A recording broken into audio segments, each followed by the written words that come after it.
તલોદ નવનિયુક્ત શહેર સંગઠન હોદ્દેદારોનું તલોદ નગરપાલિકા ખાતે સન્માન સમારોહનું કાર્યક્રમ યોજવામાં આવ્યું। સાબરકાંઠાના તલોદ ખાતે આજરોજ નિયુક્ત કમિટીના સભ્યોનું સન્માન કરવામાં આવ્યું હતું। આ પ્રસંગે વિજયભાઈ પંડ્યા, મહામંત્રી શ્રી સાબરકાંઠા જિલ્લા મહેન્દ્રસિંહ રહેવર, મહામંત્રી તથા તલોદ કોર્પોરેટરો હાજર રહ્યા હતા અને પુષ્પગુચ્છથી નવયુક્ત કમિટીના સભ્યોનું સન્માન કરવામાં આવ્યું।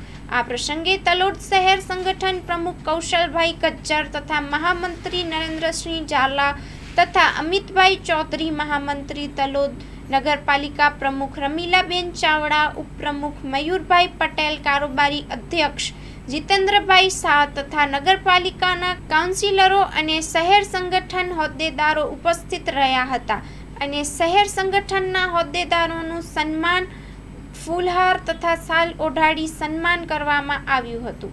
મહામંત્રી નરેન્દ્રસિંહ ઝાલા, ઉપપ્રમુખ પ્રકાશસિંહ ઝાલા, એસબી ઝાલા, બેચરસિંહ, સતીશભાઈ શાહ, કેસી પટેલ, સંગઠનના મંત્રી સુશીલાબેન પરમાર, વસુબેન, જયશ્રીબેન સોની, કોષાધ્યક્ષ પરેશભાઈ નાઈ, પ્રેસ રિપોર્ટર તલોદ તથા કમિટીના સર્વ સભ્ય હાજર રહ્યા હતા। Report by Dilip Parmar, Talod, Sabarkantha.